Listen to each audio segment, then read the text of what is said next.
We're now here in August, and most of the big moves of the NBA offseason have already happened. There's still a couple moves to be made, but for today's video, I wanted to give you guys the 15 best moves this offseason, in my opinion. And this could be throughout the draft, free agency, or the trade market. And sometimes it could be head coaches as well, but I don't think I'm going to put Mike Brown or Jordan Ott in this list. The first one I want to talk about is when the Orlando Magic acquired Desmond Bane on Father's Day back in June. Pretty much the first move to happen in the offseason, and it was a big one. Orlando hasn't had a top 20 team in terms of offensive rating since 2012. They were the worst three-point shooting team in the league last year, and one of the worst of the 2020s were the 2025 Orlando Magic. They needed shooting this offseason, and they went out and traded for maybe one of the best shooting guards in the NBA in terms of what they need: movement shooting, off-ball creativity, and somebody that you could just rely on game in and game out to be an elite shooter for you, because last year Powell and Franz carried most of the Orlando Magic workload, but both of them were banged up, as well as Jalen Suggs was banged up last year. They could not trust KCP, Tristan DeSilva,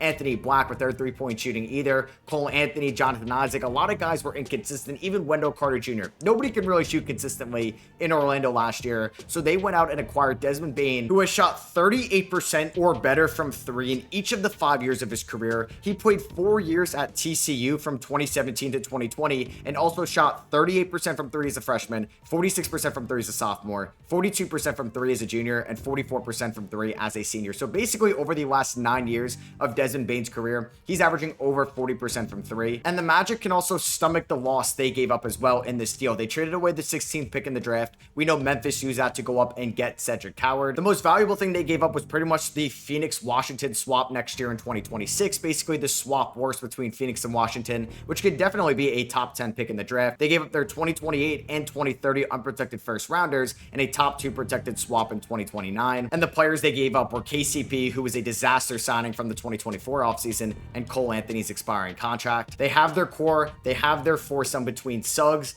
Bane, Franz, and Powell. They brought back all their centers. They have the trio of Wendell Carter Jr., Goga Bitadze, and Mo Wagner for the 2026 season. And with the injuries to Tyrese Haliburton and Jason Tatum, the Eastern Conference is wide open, and this could be a championship type move from the Orlando Magic to kickstart off the offseason. A big offseason winner in everybody's eyes, the Atlanta Hawks. And yes, I do like the Kristaps Porzingis trade, but there is some risk to that. And I like the draft pick of Asa Newell, but my favorite, and I think the best Atlanta Hawks move this offseason, getting Nickeil Alexander-Walker from the Minnesota Timberwolves for basically nothing, right? They used their mid-level exception and the trade exception they got from the DeJounte Murray trade a year ago to basically do a second-round swap to get Naw to Atlanta. And I love what Atlanta is doing around Trae Young. They did it when they acquired Dyson Daniels. They have Zachary Sachet, Jalen Johnson, and now Nickeil Alexander-Walker. These elite defenders that can guard multiple positions, that could be elite point-of-attack defenders and help defenders to offset Trae Young's lack of defense in the half court. And Nickeil Alexander-Walker has played in some big games in the playoffs over the last 2 years as well, making it to the conference finals in 2024 and 2025 with the Minnesota Timberwolves. He's had his good series, he's had his bad series, and I feel like it fits this Atlanta Hawks timeline perfectly. And Quinn Snyder gets to reunite with Nickeil Alexander-Walker, who he coached back in Utah in 2022. Okay, to be honest with you, this move doesn't really make a ton of basketball sense, but honestly, why not? I think it's one of the best storylines, and that's why I think it's one of the best moves this offseason: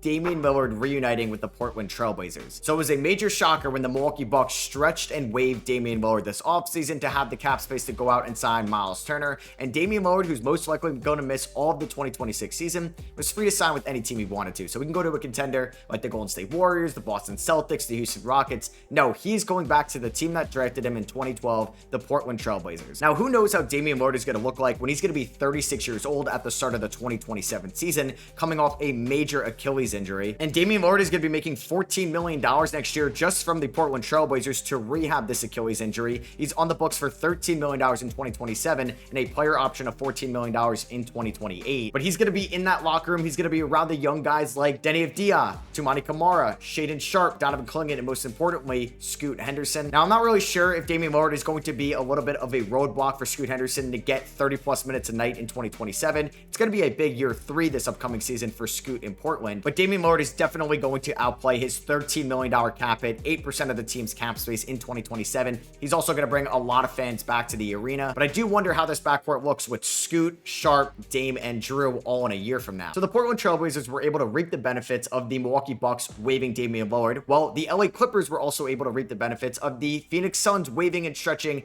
Bradley Beal. So the Clippers getting Bradley Beal for a 2-year deal worth $11 million with a player option in 2027 has to be one of the best bang for your bucks this offseason, because people were out on Bradley Beal, and I get it, right? He was way overpaid last year, one of the highest paid players in the league, making over $50 million with a no trade clause. And if you're getting paid that much money, you better be one of the 20 best players in the NBA, and he just wasn't that anymore. He played 106 out of 164 possible regular season games over the last 2 years with Phoenix. So is Bradley Beal worth it at $50+ million? No. Is Bradley Beal worth it at $6 million? Oh yeah, 100%. He's still somebody that shot 50% from the field last year, 39% from three, and 80% from the free throw line. And he's basically going to be the Norman Powell replacement in Los Angeles. He's 32 years old. He fits right on that timeline for the LA Clippers. And I think this is a massive pickup for them because they were able to trade Norman Powell for John Collins. And now they have Bradley Beal in there who can kind of carry the offense a little bit with James Harden or Kawhi Leonard if one of those guys is out during the regular season. And I just mentioned his name, but the Miami Heat basically getting Norman Powell for free this offseason has to be one of the best moves as well. Norman Powell just had the best year of his career as a 31-year-old in 2025, averaging 22 points, 3 rebounds, 2 assists, over a steal a night, and shot 48% from the field, 41% from 3, and 80% from the free throw line, and could have won most improved player as a 31-year-old if he ended up playing over 65 games, but he only ended up playing 60 games last season. But the Miami Heat do need offense. Duncan Robinson went to the Detroit Pistons. We know Jimmy Butler is long gone, and Norman Powell is going to be in a contract year. The Miami Heat don't owe him anything right now to extend him. Maybe we would have felt that vibe a little bit in Los Angeles, and maybe they can get just as good of a year from Norman Powell that he had in 2025, but in 2026 in a weaker conference. I mean, I gotta have Cooper Flagg going to the Dallas Mavericks in this video, right? They got the best prospect in the NBA draft. They had not very good odds to get the #1 overall pick, but we all saw Nico Harrison's vision, right? You know, just trade a generational global superstar and just upset the fan base, basically making you the most hated man in the state of Texas, but you knew you were gonna get the #1 overall pick, right? Well, yeah, Cooper Flagg is gonna be 18 years old on night 1 of the 2026 NBA season. He's around the same age of LeBron James when he debuted in the 2004 NBA season, and the Dallas Mavericks can make the playoffs next year 100%. They're going to get Kyrie Irving back in January or February. Hopefully he can look like 80% of what Kyrie did last year. Hopefully Anthony Davis can be healthy for this team, but they have a ton of depth right now. And then getting somebody of Cooper Flagg who can be a very positive defender in his first year as a help defender, point of attack, post defender, playmaker in transition, while also getting the offensive upside of Cooper Flagg as well. This is a big addition for a Dallas Mavericks team that, like I said, could end up making the playoffs as a top 6 seed next year. We could stay on the topic of the NBA draft, and you could also mention Dylan Harper, Trey Johnson, and all those guys, but I do love the Utah Jazz getting Ace Bailey because they moved on from Jordan Clarkson. They bought him out. They ended up trading away John Collins for no major player coming back, and they traded away Colin Sexton, so there's going to be a ton of shooting opportunities for the new young guys in Utah, and Ace Bailey is exactly what the Utah Jazz needed. Somebody with blue chip prospect upside, something they didn't really get in the last 2 drafts, and Ace Bailey does have superstar potential in this league, and maybe he never hits that, but at least he has that chance, and I'm glad they took a swing on somebody like Ace Bailey,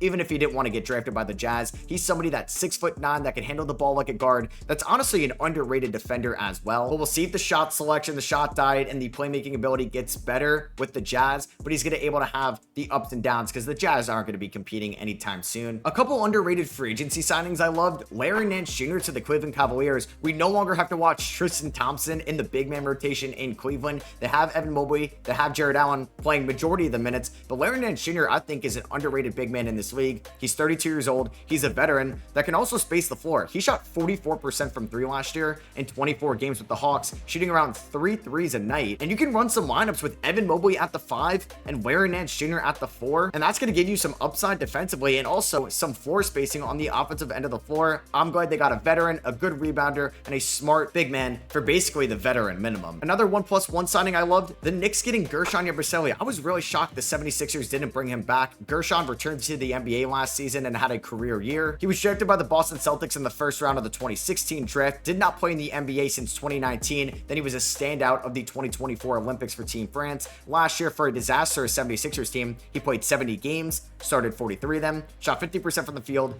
38% from 3, and averaged 11 points and 5.5 rebounds, and I think is going to be a great depth piece for the New York Knicks for basically $5.5 million a year. I mean, the LA Lakers big man rotation was so bad last year that we had to watch LeBron James play the center spot against the Minnesota Timberwolves in round number 1. I don't think he's as good as people will make him out to be, but them getting DeAndre Ayton for $8 million a year is an upgrade. They gave DeAndre Ayton a 1+1 when he ended up getting waived from the Portland Trailblazers, which was a little bit shocking this offseason. And Ayton is still a very talented big man. He's still just 27 years old, obviously the #1 overall pick in the Luka Doncic 2018 draft by the Phoenix Suns. He was a great player for the 2021 and 2022 Suns teams when they went to the NBA Finals in 21 and were the 1 seed in 2022. And he was not in a winning environment whatsoever in Portland, so hopefully his demeanor can change when he's playing with LeBron James, one of the more respected players in the NBA, and Luka Doncic. He's still a great scoring big man around the rim. We'll see how the defense is going to be, but for $8 million, this is definitely an upgrade for the Lakers from what they had last year. I love what Denver did this offseason, trading away Michael Porter Jr. and a 2032 first-round pick for Cam Johnson. Who cares about that 2032 first-round pick? You have one of the greatest players of all time in his prime in Nikola Jokic. I don't care what your team is going to look like when Jokic is 37 years old. He's 30 right now. Go try to win another ring. Cam Johnson fits this offense so much better than Michael Porter Jr. does. He's a better playmaker, has better court vision, and he's been a really good player over the last year and a half for the Brooklyn Nets. He struggled a little bit after that contract extension in 2024, but last year, 18 points, 4 rebounds, 3.5 assists. He's a career 39% three-point shooter and is a better defender than Michael Porter Jr. as well. And he's also making $15 million less per year, so that allowed them to go out and get Jonas Valanciunas, Bruce Brown, Tim Hardaway Jr. this offseason. And I'm glad Denver was aggressive and got Cam Johnson, because I could have definitely seen an alternate reality when they just did nothing this offseason. I thought there was a good chance that Ty Jerome could get close to the mid-level exception this offseason, so when he signed for about $9 million to the Memphis Grizzlies, I was a little bit shocked by that. But honestly, I think this is a very good contract for Memphis going forward. Now, they have a ton of point guards right now, right? Because you have Ja Morant, who's going to be playing over 35 minutes a night. You have Scottie Pippen Jr., who was a great breakout player last year. And now you have Ty Jerome, but he can also play the shooting guard position. And I know we struggled in the playoffs, but he was phenomenal throughout the regular season. 43% from 3, finished 3rd in 6th man of the year. Maybe he should have won most improved player, averaged 12.5 points, 3.5 assists. And Ja Morant has had some injury history over the last few years, so Ty Jerome could be a great backup point guard for this team. He's making up 5.5% of the team's total cap space over the next 2 seasons. Yeah, this is a great bang for your buck deal for Memphis. The 13th move we're going to talk about, the Houston Rockets bringing back Steven Adams on a 3-year deal. I thought there was a chance Steven Adams could get more money on the open market, but he re-signed with the Houston Rockets well before free agency started back in June. And we know how effective the double big lineups were with Şengün and Adams last year. Adams averaged around 6 points and 6 rebounds in round number 1 against the Golden State Warriors, but the plus minus with Adams and Şengün on the floor had a net rating last year of a 32.7. They had 127 offensive rating together, a 12-point swing, and a 95 defensive rating together, a 20-point swing as well. And this contract goes down every single year as well. So the last 2 moves I want to talk about go hand in hand. The first one is when the Phoenix Suns traded away Kevin Durant. That's not the move I'm talking about, but them getting the 10th overall pick and got the best center in the NBA draft.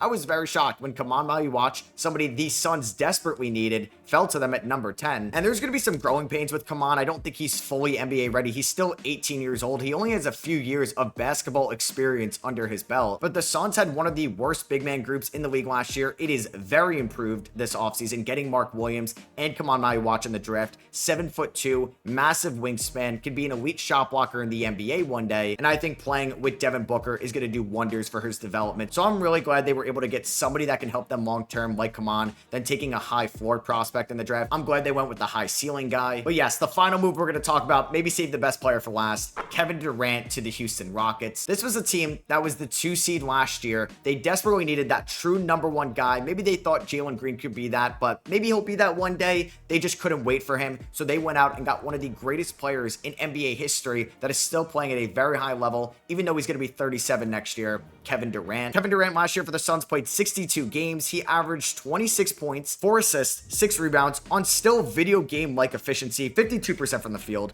43% from 3, and 84% from the free throw line. They desperately need somebody that can carry this team in the clutch, in the half court offensively, because Jalen Green, Fred VanVleet, Alperen Şengün were way too volatile last year, and that's why they lost in round number 1 to the Golden State Warriors. And they only had to give up Jalen Green, Dillon Brooks, and pick number 10. Kaman could be great one day and say they were going to take him at 10, but you have Steven Adams and Clint Capella behind Şengün. You have Tari Eason and Jabari Smith Jr. ready to step up after trading away Dillon Brooks, and you're going from Jalen Green to Kevin Durant, and you were a 2 seed last year. This may be the single best move of the 2025 offseason. So that's gonna be it for me. Hope you guys did enjoy. If you did, I would appreciate you dropping a thumbs up. Let me know if there's a move that I didn't mention here today that you think should have been mentioned, or maybe one of these 15 moves I talked about that you think I shouldn't have mentioned. And make sure you are subscribed, because on Wednesday I will be going over every team's worst offseason move that you guys gave to me on my community tab. So if you want to go to the community tab, you can go and tell me what you think your least favorite move was this offseason for your favorite team, and you have a chance to be featured in Wednesday's video, and I'll catch you guys there.